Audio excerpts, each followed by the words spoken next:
Hello friends, welcome to today's video. I'm Jeanette with Vivo Vintage Designs. Before we get to the video, I wanted to take a moment to say thank you to all of you who continue to watch my videos and support my channel. I cannot tell you how much it means to me every time I read one of your comments and you tell me that I've inspired you, when actually you are all the ones that inspire me. Your comments, your likes, your questions. I love what I do, and I love that you enjoy it. That's what inspires me. So I wanted to take a moment to say thank you to all of you who support me, my art, and my channel. Okay, now to the video. In today's video, I'm going to show you how I created this really simple, loose, and whimsical pumpkin using my alcohol ink dry palette.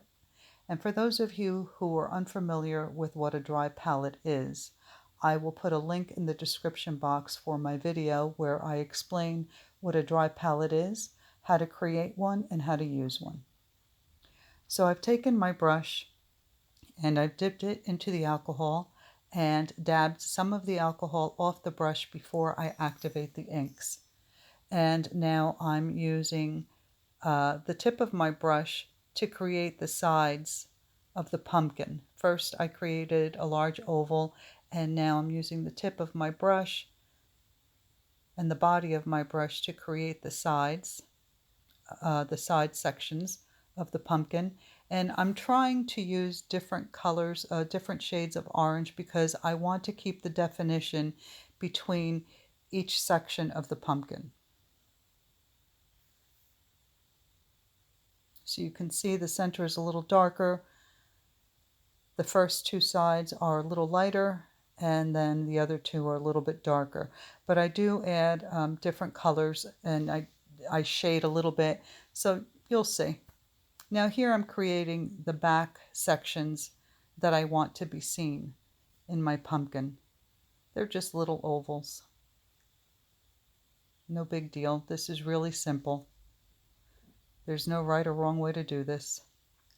And now I'm adding a little darker orange to the top and bottom of each section to create a little bit of shadow.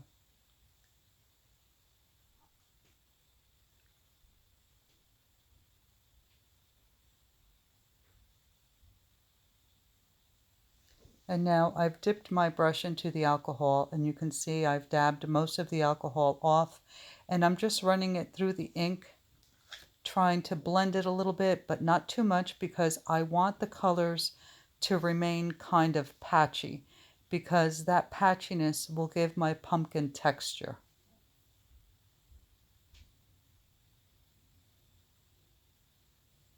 Now I'm adding a little bit more of the darker orange to the top and bottom of the sections.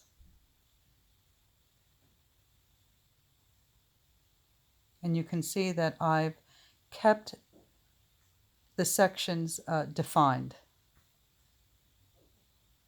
by keeping, I tried to keep a little white space in between each of the sections.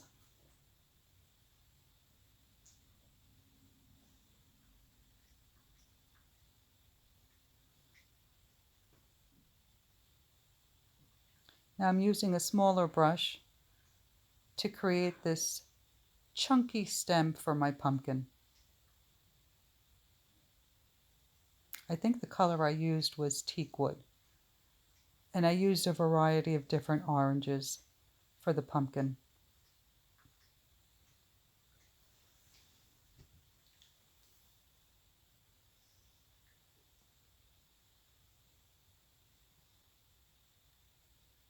Now I'm using the larger brush, and I'm going to create these little leaf shapes. And nothing about them is perfect. I'm just creating a shape, because later on I will be using a Micron pen to add some detail and some lines,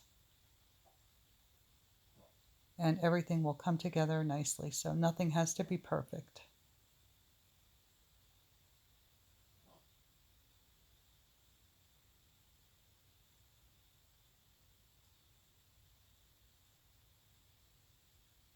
Now I'm using the smaller brush to connect all of the leaves and to create those little curly cues that you see in pumpkin vines.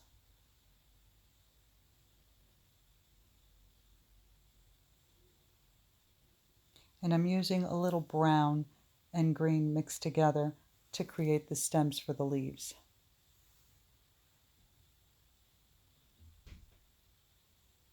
You can add as many leaves as you like. I just wanted to keep this pretty simple. I wanted the pumpkin to be the star. And now I'm going to use my Micron pen to outline each of the sections. And my lines are very shaky and sketchy. They're not straight, they're skippy.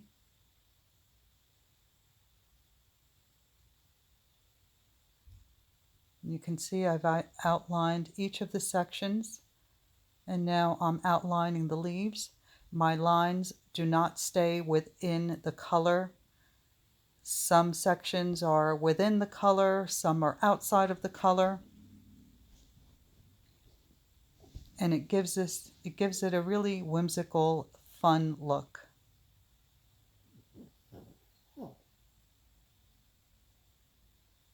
Now I'm outlining the stem and putting a few little lines in there with the Micron pen for texture. And now for the shading at the bottom of the pumpkin, I'm using short little lines and I am flicking my pen. By flicking the pen, you make sure that the ends of your lines are tapered. And as I create these little lines, I am creating them going in the direction of, or rather keeping the shape of each of the sections of the pumpkin. So they're curving. They're not going straight up and down. And by doing this, I'm accentuating the shape of the sections.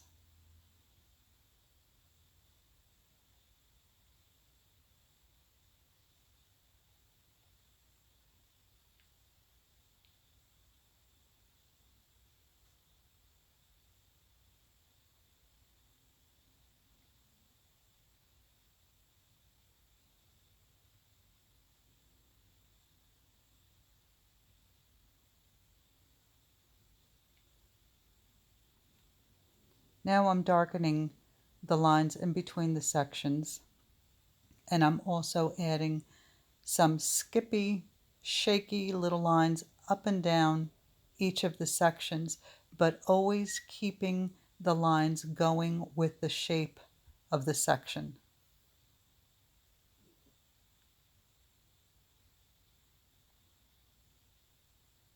And you can see how that patchy paint really adds texture to the pumpkin and makes it look really cute. Well, I hope that you've enjoyed this video. And if you'd like to know more about the products I've used, take a look in the description box where I list all the products and links.